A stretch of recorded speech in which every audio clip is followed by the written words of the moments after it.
होनायखौ जोंनो नाङा जों सोलोंगोन बिमानि राव जों सोलोंगोन बिमानि राव सोलोंगोन बिमानि राव बिगियान आयदाखौ इंराजि बिजों खालामनायखौ बन्द' खालाम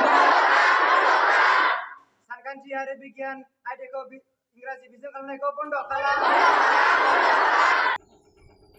थाखो 2आव सानखान्थि आरो बिगियान आयदायाव इंराजि बिजोंनि बिजाब हरनायखौ खुद्रिसारदों। दिनै राङापारा दखरानि सिङाव थानाय उरहिलगाल गेजेर आरो गोजौ फरायसालिनि फोरोंगिरि आरो फरायसा फरायसुलिफोरजों खौसेयै खुद्रिसारदों। थाखो 2आव सानखान्थि आरो बिगियान आयदायाव इंराजि बिजोंनि बिजाब हरनायखौ बन्द' खालाम। जों सोलोंगोन बिमानि राव मातृभाषा बिरुद्धे हुसियार बर' बिजोंखौ उदाङै थांना थानो हो बायदि स्लगानजों खुद्रिसारनाय दिन्थियो।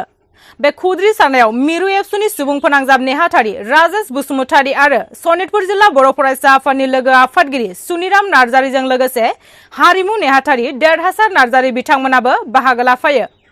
मख'जाथावदि बे खुद्रिसारनायाव राङापारा गुदि बर' थुनलाइ आफादनि आफादगिरि नेहाथारि आरो बिबानगिरि आरो राङापारा दखरा एबसुनि सोलोंथाइ नेहाथारि जोंसार नार्जारी बिथाङाबो मैखोमै बाहागो लानानै हेफाजाब होयो।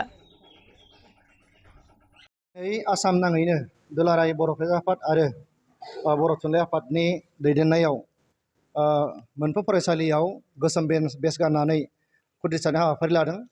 दा बिनि गुबै थांखिया बेनो आसाम सरकारा बर' बिजोङाव सानखान्थि आरो बिगियान आयदायाव इंराजि बिजोंजों बिथांमोना सोलोंथाइ होनो थाखाय जर जुलुम नारसिनदों। सरकारखौ दुलाराय बर' फरायसा आफाद आरो बर' थुनलाइ आफादा नारसिनबाय थादों, खावलायबाय थादोंमोन जे थाबैनो सानखान्थि आरो बिगियान आयदायाव बर' बिजोंजों बिजाब हरनांगौ, नाथाय बिथांमोना दिनैसिम गनायनो थाखाय थियारि नङा। दा बेनिखायनो जों गणतान्त्रिक भाबै जोंहा मोनसेल' राहा दङ, सोमावसारनाय। दा दिनै सोमावसारनायखौ जोङो मोनफ्रोमबो फरायसालियाव आसामनि खना खनला थानाय फरायसालियाव जोङो खुद्रिसारनाय हाबाफारिखौ लादों। दा बिनि गेजेरजों जों हुमखि होदों सरकारा फैबाय थानाय समाव जुदि बेखौ मानिनो जोङो बिथांमोना जुदि मानियाबा फैगौ 15 जुनाव आरो मोनफ्रोम डिसि हेडक्वार्टाराव जोङो 2 घन्टानि धरना हाबाफारि लादों आरो बेबायदि मानियाबा आरो बिनिख्रुइ बांसिन सोमावसारनाय हाबाफारि लागोन। दा बेवहाय दुलाराय बर' गुदि बर' फोरोंगिरि आफाद बिथांमोनाबो जोंखौ थोजासे मदद होदों, दुलाराय बर' हारिमु आफाद बिथांमोनाबो मदद होदों आरो बर'नि मोनफ्रोमबो आफादा दिनै खौसेयै दङ। गासिबो बर'नि मेलेमजिबि इन्टेलेक्सुवेल गासिबो जों बयबो थांखि लाखाबाय जे जेरैखि जायाबा बर' बिजोंजों जोङो सोलोंगोन आरो बेवहाय खुनु जोङो गुबुन बिजोंजों सोलोंनाय जों थियारि गैया। मानो होननानै बुङोब्ला दिनै NEP 2020नि जि आयेन बे हिसाबै बिमा रावखौनो बिथांमोना स्ट्रेस होदों, बिमा रावजों गोजौ सोलोंथाइ लानो हायो। नाथाय बिनि हेंथायै आसाम सरकारा दिनै मावनो थांगासिनो दङ। दिनै जों मोन्थिदों जे सानखान्थि आरो बिगियान आयदाखौ जुदि इंराजि बिजों खालामोब्ला खालि जों ससियेल स्टाडिसनि थाखायल' एबा समाज बिगियाननि थाखायल' जोङो बर' बिजोंखौ जों बिथांमोना जोंखौ होनो नागिरदों। दा बेनिखायनो जोङो बे मोनसे आयदाखौ जों गनायनाय नङा। मानो होनना बुङोब्ला दिनै बर' बिजों फरायनानैनो जोंनियाव डाक्टार उजिबाय, इन्जिनियार उजिबाय, गोजौ सोलोंथाइ लानो हानाय गोबां फरायसाफोर फैगासिनो दङ। दा बर' बिजोंखौ जोंहा 100% फोथायनाय दं आरो बे बर' बिजोंखौ जुदि सरकारा बेबायदि जुदि खैसार खालामोबा बेयाव जों सह्य खालामनो हानाय नङा। फैबाय थानाय समाव जों बिनिख्रुइ बांसिन जों सोमावसारगोन। जों दिनैनि हाबाफारिनि गेजेरजों आं हुमखि होनाय जाबाय। गोजोन्थों। बर' थुनलाइ आफादा जोनोम जानायनि गाहाय थांखियानो जाहैबाय बर' बिजोंखौ फोथांनाय।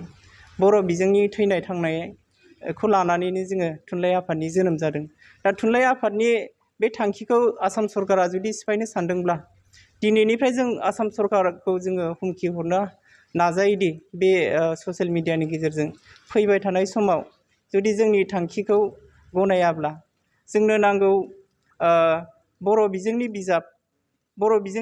बिजाबखौ जोङो मोनाब्ला जोङो आसाम सरकारखौ फैबाय थानाय 15 जुनाव बिनिख्रुइ बांसिन गोख्रोंसिनै खुद्रिसारनाय हाबाफारि आखायाव लादों।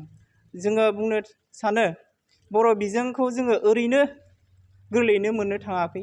जोङो गोबां आन्दलननि गेजेरजों जोङो बर' बिजोंखौ मोननो हादों।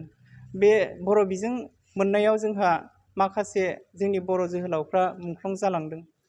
जेरै बर' बिजों लिरनायाव हांखोनि आन्दलनावबो जोङो माखासे मुंख्लं जालांदों जोंनि बर' माहारिनि जिउ जोहोलावफ्रा। दा बैनि मुंख्लं जालांनाय बेसेनफोरखौ जोङो नायोब्ला, बिजिरनानै नायोब्ला जों मोननो हायो जे जोंहा बर' बिजोंखौ फोथांनानै लाखिनाया जोंनि थाखाय कर्तब्य।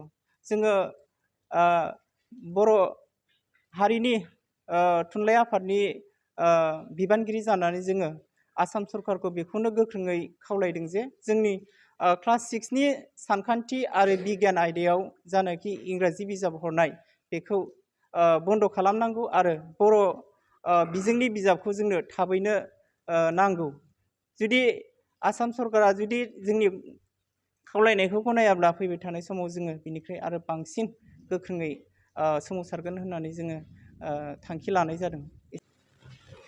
মাধ্যম এটা হ'ল আমাৰ কাৰণে অতি প্ৰয়োজনীয়। এই মাধ্যমটো আজি যদি হেৰাই যোৱা হয়, অসমত আমি প্ৰতিটো মাধ্যমত যদি তেনেকৈ হেৰাই যোৱা যায়, অসম চৰকাৰে আজি ভাবিবলগীয়া আৰু অসম চৰকাৰে আজি এইবিলাক ৰাখিবই লাগিব। আমাৰ তৰফৰ পৰা সেইটো অনুৰোধ। আজি ধৰক ক্লাছ 6 আৰু ইংলিছ আৰু এইটো জাপি দিয়াৰ যি প্ৰচেষ্টা কৰিছে, এই প্ৰচেষ্টাটো নিশ্চয়কৈ উঠাই ল'ব বুলি আমাৰ সাহিত্য সভাৰ তৰফৰ পৰাও হয়তো নিশ্চয় অনুৰোধ থাকিব। আলোচনা বিলোচনা মৰ্মে হয় নিশ্চয় কৰি আছে। আমি আমাৰ তৰফৰ পৰা সেইটো অনুৰোধ যে অতি সোনকালে আলোচনা কৰি এই সমাধান কৰিব বুলি আমি আশা কৰোঁ। মাধ্যম যাতে সকলোক জীৱিত থকাত জীয়াই থকাত চৰকাৰৰ এটা ভূমিকা থাকে। গতিকে মই ভাবোঁ চৰকাৰে অতি সোনকালে ইয়াৰ সমাধান কৰিব বুলি ভাবোঁ।